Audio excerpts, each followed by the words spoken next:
एक आगेवान और सिद्ध होना, ये विषय पे आज हम देखने वाले हैं। 2 टिमोथी चैप्टर 2 वर्स 15। अपने आप को परमेश्वर का ग्रहण योग्य और ऐसा काम करने वाला ठहराने का प्रयत्न कर जो लज्जित होने न पाए, ठीक रीति से काम में लाता हो। हमें परमेश्वर का सिद्ध सेवक बनने के लिए बुलाया गया है। आज के मेडिटेशन के लिए हम 2 टिमोथी चैप्टर 2 वर्स 14 से चैप्टर 3 वर्स 9 देखने वाले हैं। हमारा शिविर का विषय है पवित्र ठहरना, काम आना, तैयार होना। आज हम पवित्र ठहरना विषय पर विचार करेंगे। पॉल की कुछ समय में मृत्यु होने वाली है और सुसमाचार के बारे में वह चिंतित है, उसकी शुद्धता और उसका प्रसार।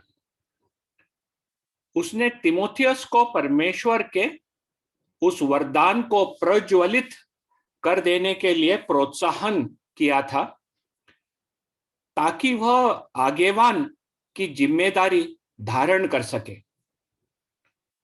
फिर उसने उसे सुसमाचार के लिए दुख उठाने के लिए भी तैयार किया था। पॉल ने सुसमाचार की रखवाली करने की बड़ी जिम्मेदारी पर प्रकाश डाला था तिमोथी के लिए। अब वह तिमोथी को सिद्ध होने के लिए प्रोत्साहित कर रहा है। सिद्ध होना, इसका मतलब कुछ करने के लिए योग्य कौशल और स्वभाव होना। एक उदाहरण लेंगे। एक अध्यापक जो कॉलेज में फिजिक्स पढ़ाता है, भौतिक शास्त्र, उसे अपना विषय अच्छी तरह पता होना चाहिए। यह कुशल है, स्किल है। उसे विद्यार्थियों को धैर्यपूर्वक समझाने की जरूरत भी है। यह है उसका व्यवहार जब वो सिखाता है। तब कुशल और व्यवहार दोनों जब होते हैं, तब वो सिद्ध ठहरता है सिखाने के लिए। हम सिद्ध आगेवान होने के 3 पहलू को परमेश्वर के वचन से आज देखेंगे। पहला, देखेंगे कि सिद्ध आगेवान परमेश्वर के वचन को स्पष्टता से सिखाता है। स्पष्टता से सिखाने के लिए उसे सर्वश्रेष्ठ प्रयास करने की जरूरत है। 2 टिमोथी चैप्टर 2 वर्स 15 में पॉल कहता है, अपने आप को परमेश्वर का ग्रहण योग्य और ऐसा काम करने वाला ठहराने का प्रयत्न कर, सर्वश्रेष्ठ प्रयत्न कर। क्योंकि जो मापदंड वापरा गया है, द स्टैंडर्ड, वो परमेश्वर की स्वीकृति है, गॉड्स अप्रूवल। इसके लिए टिमोथी अपना सर्वश्रेष्ठ प्रयास करना है। यह तभी किया जा सकता है, हम कब सर्वश्रेष्ठ प्रयास करके परमेश्वर के स्वीकृति पाएंगे? तब जब हम इसको हमारा सबसे महत्वपूर्ण चीज मानते हैं और इसे पहले प्राथमिकता देते हैं हमारे जीवन में, और इस कॉन्फिडेंस और इस श्रम से हम जब कार्य करते हैं, जब यह लक्ष्य निर्धारित किया, जब एक जो भी काम कर रहा है वो सर्वश्रेष्ठ कब हो सकता है?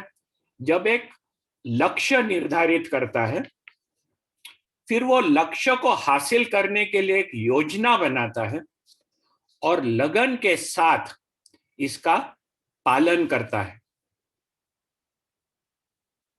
सर्वश्रेष्ठ होने के लिए हम वो खाली समय देने के बारे में नहीं है। हम हमारा खाली समय दिए तो हम सर्वश्रेष्ठता नहीं पा सकते।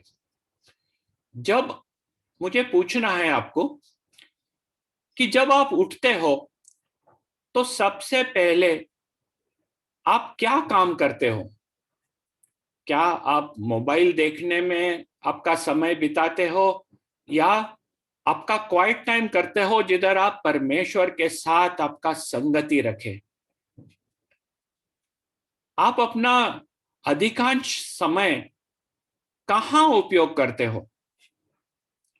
क्या ये सोशल मीडिया पे है, फेसबुक, व्हाट्सएप, अनेक सोशल मीडिया, कि ये परमेश्वर के वचन का अध्ययन करने में? हम हमारा सिर्फ खाली समय परमेश्वर के वचन को अभ्यास करने में देंगे तो खाली समय है ही नहीं उसके। हम एक सर्वश्रेष्ठ प्रयास नहीं कर सकते। खुद को स्पष्टता से सिखाना हो तो सत्य के वचन को ठीक रीति से काम में लाना है। चैप्टर 2 वर्स 15 में पॉल लिखता है, जो लज्जित होने न पाए और जो सत्य के वचन को ठीक रीति से काम में लाता है। हमें सत्य के वचन को ठीक रीति से काम में लाना हो तो शास्त्रों के प्रति हमें वफादार रहना है। पॉल तिमोथी को 13वें वचन में चैप्टर 1 वर्स 13 में लिखता है कि जो खरी बातें तूने मुझसे सुनी अपना आदर्श बनाकर रख। हमें परमेश्वर के वचन के प्रति वफादारी होना है। अपनी विश्वास को शास्त्र से उभरने देना है। Our faith has to come out from the scriptures. इसलिए जो इंडक्टिव बाइबल स्टडी सिखाते हैं हमें ईयू में, वो बहुत महत्वपूर्ण है, ताकि उसमें से हमें शास्त्र क्या कह रहा है और उसके ऊपर हम वफादार रह सकते हैं। हमें परमेश्वर के वचन में स्किल्स प्राप्त करना हो तो ये कुशल हम कैसे प्राप्त कर सकते हैं? एक तो जो इंडक्टिव बाइबल स्टडी होता है जिधर ऑब्जर्वेशन, इंटरप्रिटेशन, एप्लीकेशन के स्किल्स हमें सिखाए जाते हैं और जो हर एक बाइबल स्टडी में हम वापरते हैं, वो एक बहुत महत्वपूर्ण स्किल है और हर एक विश्वासी को इसमें अपने आप को श्रेष्ठ बनाना है। बाइबल को स्पष्टता से हमें सिखाना है तो बाइबल व्याख्या के सिद्धांत हमें सीखना है कि किस तरह से हम बाइबल को सही रीत से इंटरप्रेट करें, किस रीत से हम उसका कॉन्टेक्स्ट समझे, उस पैसेज में का कॉन्टेक्स्ट, उस किताब में का कॉन्टेक्स्ट, उस शास्त्र में का कॉन्टेक्स्ट। फिर बाइबल की व्याख्या के लिए रूपरेखा को समझना भी बहुत महत्व का है। ये पुराने नियम और नए नियम को जोड़ने में हमें मदद करती है। काफी इसमें थियोलॉजिकल अप्रोचेस है, आपको वो अप्रोचेस समझने की जरूरत है और किस अप्रोच सही है वो परमेश्वर के वचन से सीखने में आपको समझ में आएगा। इसमें से आप ओल्ड टेस्टामेंट, न्यू टेस्टामेंट को कनेक्ट कर सकेंगे, इज़राइल राष्ट्र और चर्च के किस तरह का कनेक्शन है, ये भी वचन में से सीखने के लिए आपको बहुत महत्व का है। नहीं तो जो भी आपको कुछ भी सिखाया, आप वो डायरेक्शन में चले जा सकते हैं। लेकिन आप जब शास्त्र पढ़ाई करते हो तो ये किस तरह से कनेक्शंस होते हैं, इसको हम किस तरह से अनुवाद कर सकते हैं, इसका पढ़ाई करना महत्व का है। यूएसआई, नेशनल यूएसआई ने बाइबल अध्ययन केंद्र 8 अगस्त टू 19 सितंबर एक कार्यक्रम की घोषणा की है, जिसमें हमारी नींव को ऐसे विषयों पर अच्छी तरह से तैयार करने में मदद करता है। कदाचित आप ये प्रोग्राम नहीं अटेंड कर सकेंगे, लेकिन आने वाले महीनों में, सालों में ध्यान रखना, और जब भी आपको मौका मिलेगा ये बाइबल स्टडी सेंटर में भाग लेकर सीखने के लिए, ये आपको बहुत मदद करेगा और आपके जो नींव है वो अच्छे से स्थापन होंगे। जब हम सोचते हैं कि वचन को स्पष्टता से सिखाने के लिए, तब हमारा माइंड हमें काफी जो प्रश्न आते हैं उसके ऊपर हमें ध्यान देना है। युवा विद्यार्थी को उलझन करने वाले प्रश्नों पर शास्त्र को किस सही ढंग से लागू कैसे हम कर सकते हैं, और जितने हमारे प्रॉब्लम्स हैं हमारे आजू बाजू, ये सब समस्या को हम शास्त्र से कैसे समझ सकते हैं, ये हमारा मन लगाएंगे तो हम हमारे शास्त्र को और अच्छी तरह से समझ सकेंगे। कुछ उदाहरण, यदि हम विश्वास के द्वारा बचाए गए हैं तो कर्मों का स्थान क्या है, हमें स्पष्ट होना है। बाइबल में लिखा है गलेशियंस में, आत्मा के द्वारा चलो, walk by the spirit and you will not gratify the desires of the flash. आपको ये प्रश्न पूछना है कि मैं आत्मा के द्वारा कैसे चलूं, इसका अर्थ क्या है। हमें वचन पढ़ने के द्वारा इसमें स्पष्टता आनी है। और एक उदाहरण, एक वादा है कि महामारी आपके तंबू के पास नहीं आएंगी, और फिर भी बहुत से धार्मिक लोग कोविड से मर चुके हैं। क्यों? हमें शास्त्र को अच्छे से समझना है, उसका अनुवाद करना है, ताकि हम हमारे परमेश्वर को समझे, उसके कैरेक्टर को समझे और उसके ऊपर हमारा विश्वास बढ़ते जाए। हम यदि गलत से अनुवाद किए और परमेश्वर को गलत समझे, तो ये जो हमारे आजू बाजू हो रहा है वो हमारे विश्वास को तोड़ सकता है। परमेश्वर जो भी करता है हमें ये पता है कि वो अच्छा है, वो धार्मिक है, और किस तरह हम शास्त्र में से ये पढ़ सकते हैं और लोगों को समझा सकते हैं, ये महत्व का है।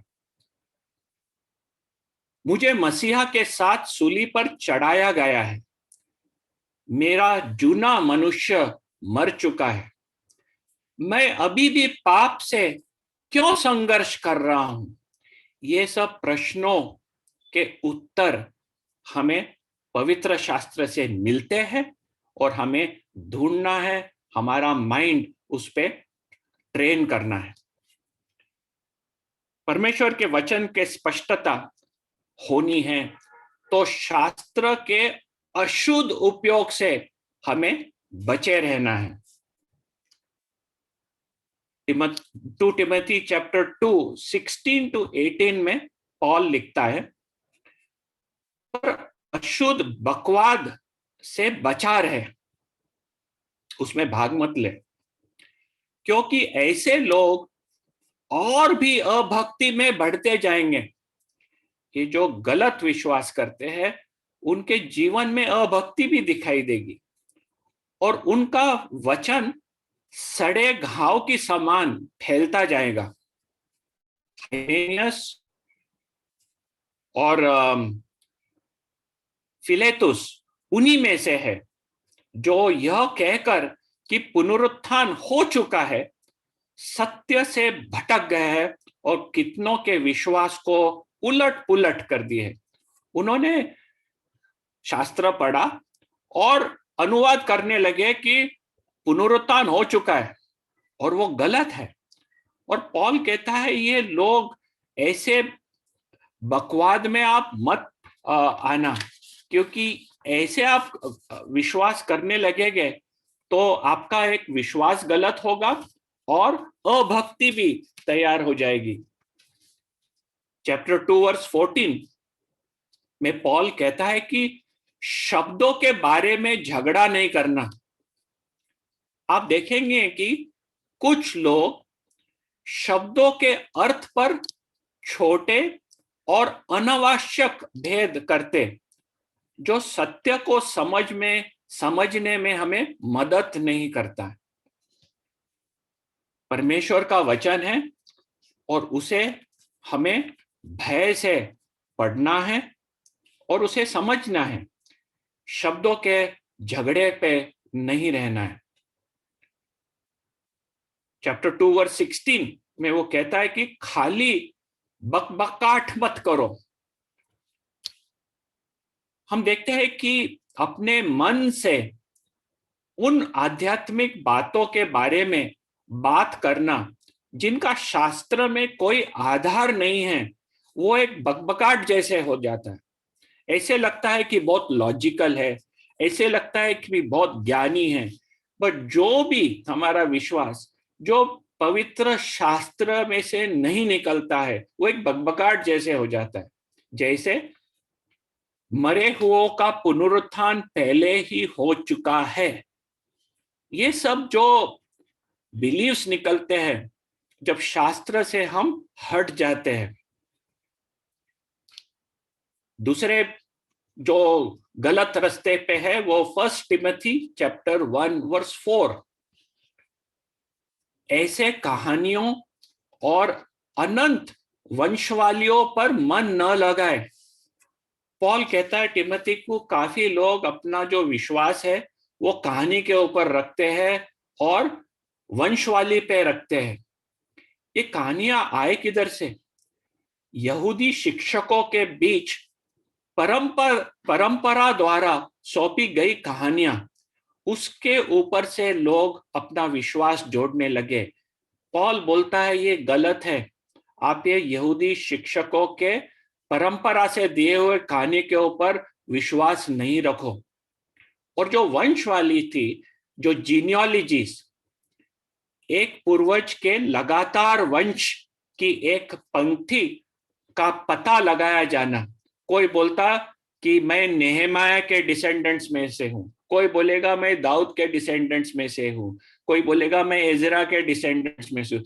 आप किसके डिसेंडेंट हो या न हो, इसका प्रभु के राज्य में कोई रिश्ता नहीं है, लेना देना नहीं। हमारे विश्वास के जीवन में इसके लिए कोई स्थान नहीं, क्योंकि हमारा रिश्ता प्रभु यीशु ख्रिस्त के साथ विश्वास से जुड़ता है। हम उसके शरीर बन जाते हैं, इजरायली हो या अन्य जाति के लोग, सब लोग एक ही शरीर में मिल जाते हैं। ये जीनियोलॉजीज, ऐसे चीजों के ऊपर ध्यान देना बेकार है। ये हो गए तब के उदाहरण जब पॉल के समय में वो टिमोथी को लिख रहा था। आज के थोड़े उदाहरण देखेंगे जिधर हम शास्त्र को दुरुपयोग करते हैं। Sometimes people try to constantly disprove the Bible by searching for anomalies, apparent anomalies। वो बोलते हैं कि ये ऐसा है, ये उधर है। हमारा विश्वास है that the Bible as originally given is God's word to us। अभी ट्रांसमिशन में, ट्रांसलेशंस में काफी apparent anomalies दिखाई देते हैं, वो भी एकदम कम है।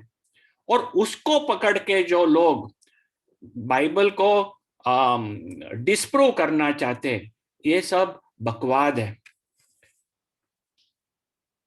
Some people they try to make the Bible as a rule book।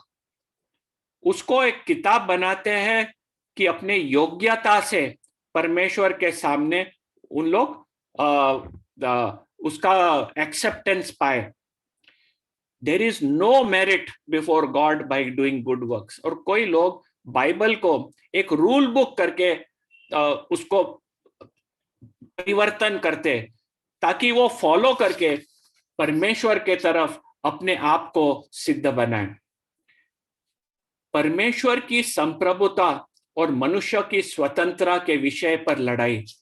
आज बहुत लोगों की इसके ऊपर लड़ाई होती है कि sovereignty of God, free will of man. शास्त्र में दोनों लिखा है, हम किस तरह से इसे एक्सेप्ट करें। ये जो फाइट्स होते हैं इसको बाजू रखना है। जो शास्त्र हमें सिखाता है उसे लेना है, और जो थियोलॉजिकल आर्ग्यूमेंट से जो शास्त्र से कॉन्ट्राडिक्ट करते हैं उसे हमें बाजू रख देना है। जब हम देखते हैं कि परमेश्वर के वचन को स्पष्टता से सिखाने, उसका जो बेसिस है, फाउंडेशन है, हम किस तरह से कॉन्फिडेंस ले सकते हैं कि हाँ, हम वचन को स्पष्टता से समझ सकते हैं और सिखा सकते हैं।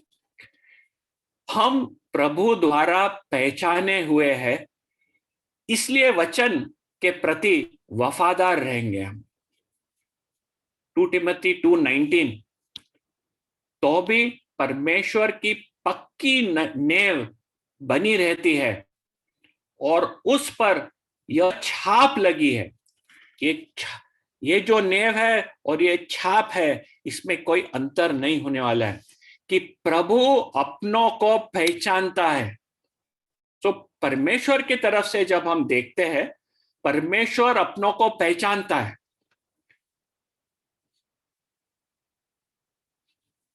अभी ये कॉन्टेक्स्ट जो है कि परमेश्वर अपनों को पहचानता है, ये है कि लोग जो असत्य का अनुसरण कर रहे हैं, प्रभु अपनों को पहचानता है।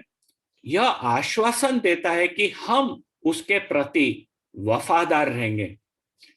परमेश्वर का अनुसरण करने और उचित रूप से सिद्ध होने का हमारा विश्वास इसी आश्वासन से शुरू होता है, क्योंकि परमेश्वर कहता है कि मैं मेरे लोगों को पहचानता हूं और वे लोग हमेशा परमेश्वर की तरफ वफादार हो गए। Why is it that we remain faithful? क्यों है कि हम जो परमेश्वर जो हमें जानता है, हम विश्वास और फेथफुल रहेंगे? ये जानना हमें महत्व का है। जब हम प्रभु यीशु के ऊपर विश्वास रखते हैं तो हमारे ऊपर एक परिवर्तन आता है। हमारा पुराना मनुष्य मसीहा के साथ उनकी मृत्यु में एक हो जाता है। हम मसीहा के साथ क्रूस पर चढ़ाए गए, हमें एक नया जन्म मिलता है, हमें मसीहा के साथ जी उठाया है। यह नया जन्म हुआ मनुष्य परमेश्वर की छवि और समानता में बनाया गया है। परमेश्वर हमें जानता है। यह नया मनुष्य स्वयं को धार्मिक तरीके से प्रदर्शित हमेशा करेगा, क्योंकि वो परमेश्वर के स्वरूप में बना हुआ है।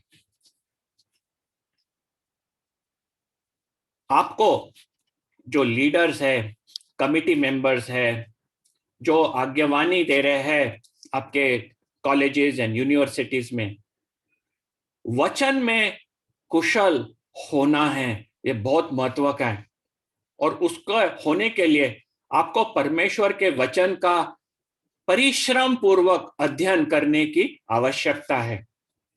आपको यह सीखने की जरूरत है कि शास्त्रों की सही व्याख्या कैसे करें। आपको बाइबल का ध्यान पूर्वक अध्ययन करने और उन सवालों के जवाब खोजने की जरूरत है जो कॉलेज के युवा पूछ रहे हैं।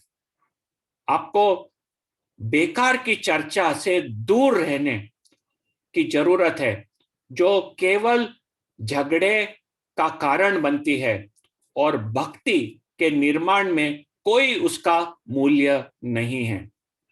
तो हम पहला देखें कि परमेश्वर के वचन को स्पष्टता से सिखाना है। सिद्ध आगेवान दूसरा धार्मिक व्यवहार भी प्रकट करता है। वो सिर्फ स्पष्ट रीत से सिखाता नहीं, लेकिन वो धार्मिक व्यवहार भी प्रकट करता है। परमेश्वर के वचन में लिखा है कि अधर्म से बचे रहो, 2 तिमोथी 2:19। तो भी परमेश्वर की पक्की नींव बनी हुई है और उस पर यह छाप लगी है कि प्रभु अपनों को पहचानता है। ये परमेश्वर की तरफ से, अभी मनुष्य के तरफ से, और जो कोई प्रभु का नाम लेता है वह अधर्म से बचा रहे, उसके आह्वान करता है। यह एक सच्चे विश्वासी के जीवन में दिखाया जाएगा। अधर्म से बचा रहे। जब हम अधर्म का विचार करते हैं, इट इज बीइंग विकेड और इमोरल इन नेचर और character. It indicates not an action.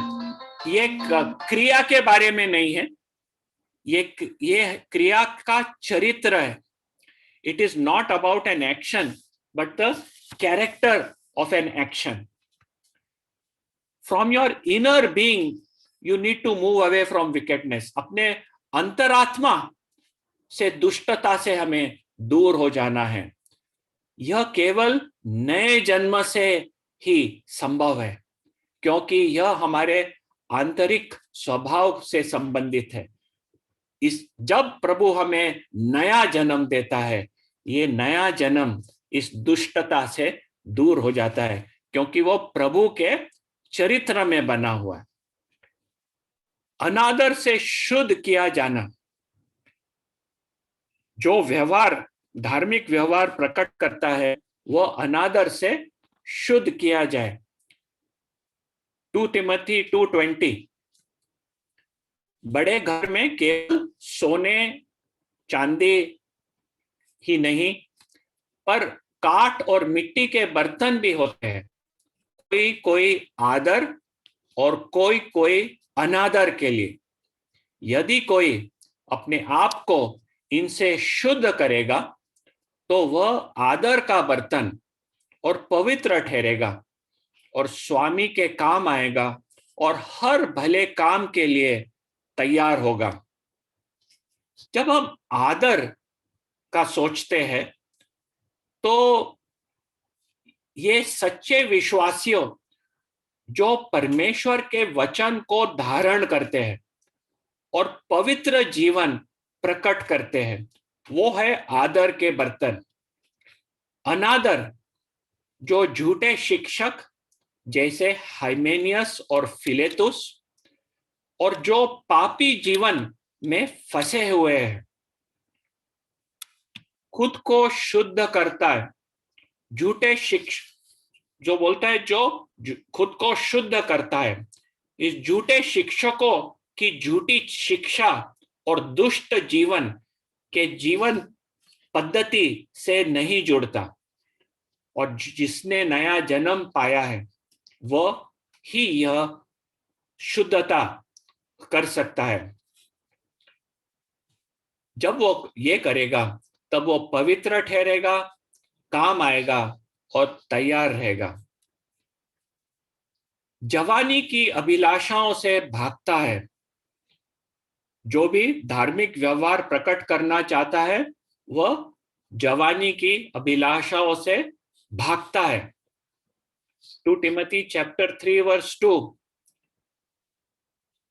क्योंकि मनुष्य स्वार्थी, लोभी, डिंगमार, अभिमानी, निंदक, माता पिता की आज्ञा टालने वाले, अपवित्र, ये सब जब हम देखते हैं, जब स्वयं सेंटर में आ जाता है, मैं खुद को सेंटर में डालता हूं, तब मैं स्वार्थी हो जाता हूं, मेरे बारे में सोचता हूं, लोभी हो जाता हूं, मुझे सब कुछ चाहिए, पैसा चाहिए, पोजीशन चाहिए, डिंग मार, मैं प्राउड हो जाता हूं, मुझे लगता है कि मैं कौन हूं, अपवित्रता आती है।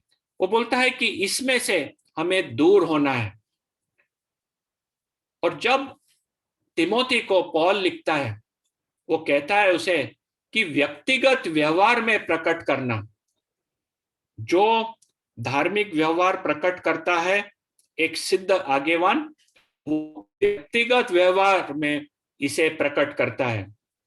2 टिमोथी चैप्टर 2 वर्स 22, जीवन की अभिलाषाओं से भाग, और जो शुद्ध मन से प्रभु का नाम लेते हैं उनके साथ धर्म और विश्वास और प्रेम और मेल मिलाप का पीछा कर।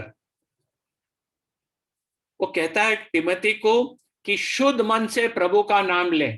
Set your minds on things above, set your mind on the Lord Jesus Christ.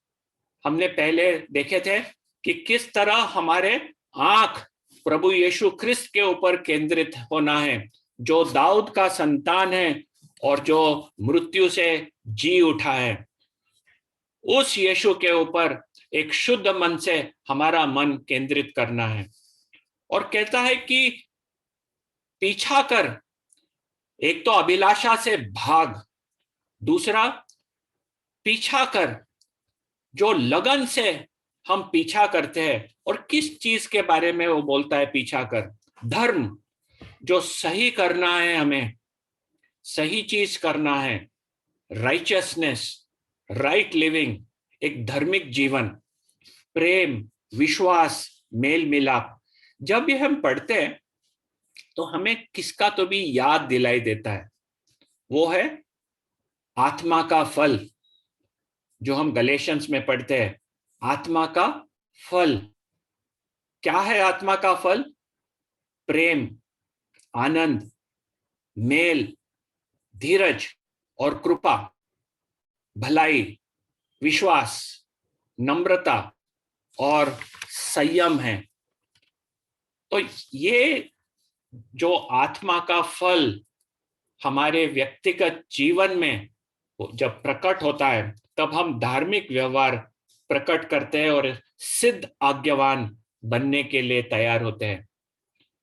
एक सिद्ध आज्ञावान जो धार्मिक व्यवहार प्रकट करता है, वो सेवा के व्यवहार में भी प्रकट करता है, किस तरह से वो अपनी सेवा करता है। 2 टिमोथी चैप्टर 2 वर्स 24 एंड 25, और प्रभु के दास को झगड़ालू होना न चाहिए, पर सबके साथ कोमल और शिक्षा में निपुण और सहनशील हो, और विरोधियों को नम्रता से समझाए। झगड़ालू होना न चाहिए, ही शुड नॉट क्वारल। हमें पवित्र शास्त्र सिखाना है, लोगों से झगड़ा नहीं करना है। देखो, काफी लोग हमें मिलेंगे जो अपने अपने व्यू पॉइंट्स पे उनका आर्ग्यूमेंट चलाएंगे, उनके साथ झगड़ा नहीं करना है। ये हमें वचन हमारा लिखा हुआ वचन नहीं है, हम इसके ऑथर्स नहीं है, ये ऑथर परमेश्वर है। और परमेश्वर चाहता है कि हम झगड़ालू न हो, हम कोमल हो। जिन लोगों के साथ हमें व्यवहार करना है, एक सौम्य स्वभाव हो, जो दूसरों को मदद करने की इच्छा दिखाता है। वो चाहे न चाहे, उनका जीवन किसी भी तरह का हो, हमें उनके साथ कोमलता से व्यवहार करना है। शिक्षा में निपुण, एबल टू टीच, शांत मन रख के, जो लोग कमजोर है समझने में, उनको शांति से, स्पष्टता से परमेश्वर के वचन को खोल के समझाने के लिए उसे अपने सेवा में वापरना है। सहनशील, पेशेंट, परमेश्वर हमारे साथ कितना पेशेंट है, कितना सहनशील है। कभी कभी हमें सौंपे चीज वचन में से नहीं समझते, परमेश्वर हमें सहनशीलता से समझाता है। जब हम ये सेवा में दूसरों को सिखाते हैं, समझाते हैं, कभी उनको समझेगा, कभी नहीं समझेगा, कभी उन लोग उद्धट हो जाते हैं, रिबेलियस होते हैं, हमें सहनशीलता से सिखाना है और विरोधों को नम्रता से समझाना है। हमेशा ये समझे कि हमारा जो बिहेवियर है वो भी प्रभु को प्रकट हो रहा है, और हमें एक सिद्ध आगेवान बनना हो तो हमारा व्यवहार भी ये प्रकट करना है। परमेश्वर के सेवक के लिए आंखें की वासना, मांस की वासना और जीवन के घमंड में फंसना अस्वीकार्य है। सोशल मीडिया का व्यसनी अस्वीकार्य है। पोर्नोग्राफी देखना अस्वीकार्य है। सुसमाचार का सिद्ध स्टुअर्ड बनने के लिए अपना नैतिक जीवन पवित्र होना बहुत महत्व का है। तो हमने दो चीजें देखे, परमेश्वर के वचन को एक सिद्ध आगेवान परमेश्वर के वचन को स्पष्टता से सिखाता है, फिर एक सिद्ध आगेवान धार्मिक व्यवहार प्रकट करता है, और तीसरा है कि एक सिद्ध आगेवान नकली धार्मिकता से बचे रहता है। नकली धार्मिकता, जिधर बाहरी प्रदर्शन करने की कोशिश होती है लेकिन जीवन को बदलने की शक्ति नहीं है, उसे हम नकली धार्मिकता कहलाते हैं। यह दूसरों को प्रभावित करने के लिए किया जाता है। Many prosperity gospel preachers will fall into this category. कई समृद्धि सुसमाचार प्रचारक इस कैटेगरी में आएंगे। 2 Timothy chapter 3 verse 5. They have an appearance of godliness but deny its power.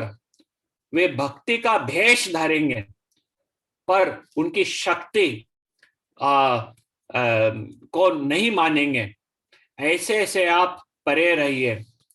शक्ति के बारे में बोलते वक्त वो बड़े बड़े चीजों के बारे में शक्ति का बात करेंगे, लेकिन अपने जीवन में